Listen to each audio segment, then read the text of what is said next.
चौथे दिन ही बांग्लादेश ने टेक दिए घुटने। रोहित शर्मा के मायाजाल में बुरी तरीके से फंस गया बांग्लादेश। सिर्फ एक चाल ने पलट दिया सारा खेल। रोते हुए मैदान से निकले बांग्लादेशी खिलाड़ी।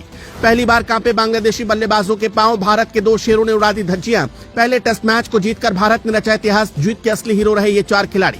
लंबा खिंच रहा था मैच, फिर रोहित शर्मा ने बीच मैदान पर चल दिया ब्रह्मास्त्र। देखते रह गए शाकिब अल हसन, पंत और गिल के बाद रविचंद्रन अश्विन ने लिखी बांग्लादेश की बर्बादी की कहानी। ऐसे ही नहीं कहा जाता कि रोहित शर्मा के प्लान का कोई तोड़ नहीं है। एक वक्त में बांग्लादेश मैच को लंबा खींच रहा था। शाकिब अल हसन अपने बल्ले से रन बनाने की कोशिश कर रहे थे। शांतो दूसरे छोर से भारत की मुश्किल बढ़ा रहे थे, मगर तभी रोहित शर्मा ने ऐसा मायाजाल बिछा दिया कि 1 घंटे के अंदर ही बांग्लादेश की पूरी टीम टूटकर बिखर गई। बांग्लादेश ने सपना देखा था कि भारत को भारत में आकर हराने का, लेकिन सपना पूरा होना तो दूर। जिस तरीके के यॉर्कर जसप्रीत बुमराह ने बांग्लादेशी बल्लेबाजों के पैर पर मारे, अब उनको शायद 5 दिन तक आराम करना पड़ जाएगा और सपने में जसप्रीत बुमराह ही आएंगे। यहाँ बुमराह ने तबाही मचाने वाली गेंदबाजी पहली पारी में की। वहीं दूसरी तरफ रविचंद्रन अश्विन तो बांग्लादेश के लिए अब काल साबित हुए।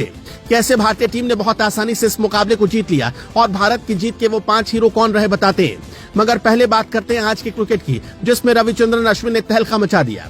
रोहित शर्मा ने शुरुआत तेज गेंदबाजों के साथ की, लेकिन एक छोर से देखा जा रहा था कि तेज गेंदबाजों को मदद नहीं मिल पा रही थी। मोहम्मद सिराज पूरी कोशिश कर रहे थे कि विकेट निकाला जाए। 1-2 बार ऐसा लगा कि शायद विकेट मिल जाएगा, मगर लाख कोशिश के बावजूद कुछ भी नहीं हुआ। जिसके बाद रविंद्र जडेजा को दूसरे छोर से लगाया गया, लेकिन फिर भी कहानी ठीक नहीं बन पा रही थी। इसके बाद बड़ा फैसला लेते हुए जसप्रीत बुमराह को लाया गया। बुमराह ने दबाव बनाने का काम कर दिया। बांग्लादेश के बल्लेबाज बुमराह के आगे कमजोर पड़ते नजर आए और जैसे ही लोहा एकदम गर्म हो गया, बिना देरी के रविचंद्रन अश्विन के हाथ में रोहित शर्मा ने गेंद थमा दी।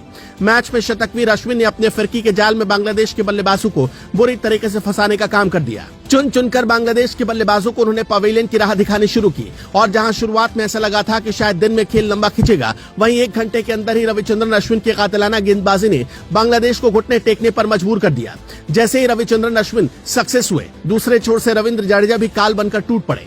दोनों तरफ से हुई घातक गेंदबाजी ने बांग्लादेश को इतनी बुरी तरीके से हरा दिया, जिसके बारे में बांग्लादेश ने सपने में भी नहीं सोचा था। जी हाँ, बांग्लादेश को भारत ने 280 रन के बड़े अंतर से हरा दिया। बांग्लादेश की हार की सबसे बड़ी वजह रही उसकी तरफ से बहुत ही खराब बल्लेबाजी की गई। बल्लेबाजी में शुरुआत में भारत भी लड़खड़ाया, मगर भारत की तरफ से रविचंद्रन अश्विन ने पहली पारी में पूरी कहानी पलटने का काम कर दिया। अश्विन और जडेजा ने मिलकर 376 रन का स्कोर पहली पारी में पहुंचा दिया, जिसके जवाब में बल्लेबाजी करने उतरी बांग्लादेश की टीम सिर्फ 149 रन ही बना सकी। दूसरी पारी में जसप्रीत बुमराह ने एकदम जबरदस्त गेंदबाजी करते हुए 4 विकेट निकाले, जबकि मोहम्मद सिराज, आकाशदीप और रविंद्र जडेजा ने भी 2-2 विकेट पहली पारी में लिए। जिसके बाद जब दोबारा बल्लेबाजी की बारी आई तो 287 रन बनाने के बाद पारी घोषित कर दी गई। इस पारी में शुभमन गिल ने कमाल किया। पहली पारी में गिल खाता नहीं खोल पाए थे, लेकिन दूसरी पारी में 119 रन बनाकर नाबाद रहे, जबकि ऋषभ पंत ने तो 109 रन की धुआंधार पारी खेलकर भारत को मजबूत स्थिति में पहुंचा दिया।